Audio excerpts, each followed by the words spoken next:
ఖచ్చితంగా ఈ సినిమా మాత్రం ఎక్కేస్తుంది అంతే, ఎక్కడికో ఎక్కేస్తుంది, ఎక్కడికో పాకేస్తుంది ఈ సినిమా అంతే. ఇంకా ఫిక్స్ అంతే. ఇంకా అనిల్ రావుపూడి అయితే ఇంకా సంక్రాంతికి వస్తున్నాం ఆ సినిమా అయితే అప్పుడు చెప్పలే.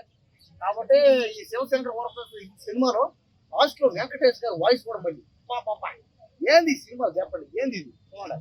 అంటే ఇదంతా ఏంటంటే కాలం మారుతుంది, టెక్నాలజీ మారుతుంది, కాలానికి తగ్గట్టు సినిమా హీరోలు మారిపోతున్నారు చూడండి. కాబట్టి ఇవాళ అల్లు అర్జున్ గారు ఇండియన్ నెంబర్ 1 నేనే అన్న హీరో గారు, చిరంజీవి గారు నెంబర్ 1 అనే డైలాగ్ హీరో నేనే, చిరంజీవి గారు నెంబర్ 1 అన్నారు. దాని గురించి ఏమంటారు మీరు? నెంబర్ 1 హీరో నేనే వినలే ఇప్పుడు ఆలోచన అన్నమాట. ఇప్పుడు అనలేదు అతను.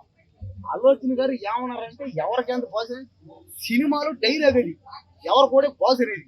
కాబట్టి దాని తీసుకొచ్చి రియాలిటీ పెట్టి రాష్ట్రం చేయగలందుకు ఈ రోజు ఏమని చెప్పండి, ఓల్డ్ ఒకటే మధ్యలో గ్యారేది ఏదో పరిస్థితి పోకుంటే మీరు అవుతారు. మరి పేదలందరూ దయచేసి మనలాంటి వాళ్ళు ఎవరు ఆ గొడవలు పోకండి, అవి మాట్లాడకండి. వాళ్ళ ఫ్యామిలీ మధ్య ఎన్నో బాధలు ఉన్నాయి. కాబట్టి దయచేసి మీరు చేయాల్సిందల్లా ఒకటే, ఏం చేయాలి, దయచేసి మీరు చేయాల్సిందల్లా ఒకటే, మీ పనులు మీరు చూసుకోండి. సినిమా వస్తే చూడండి అంతే. సినిమా మనం చూడాలి, పోవాలి, అంతేగాని వాళ్ళ మధ్య ఎన్ని గొడవలు చేస్తే మనకు దేనికి చెప్పండి. ఆ గొడవల్లో మనం దూరే ఉంటే మనం కిచ్చోళ్ళు అయిపోతాం. మన పిల్లవాడికే కిచ్చలేదు ఇక్కడ. కాబట్టి ఖచ్చితంగా ఏం మాట్లాడద్దు ఎవరు, వాళ్ళు ఎట్టైనా పని మీ పనులు మీరు చూసుకోండి అంతే. కాబట్టి దయచేసి ఆ గొడవలు ఎవరు దూరకండి.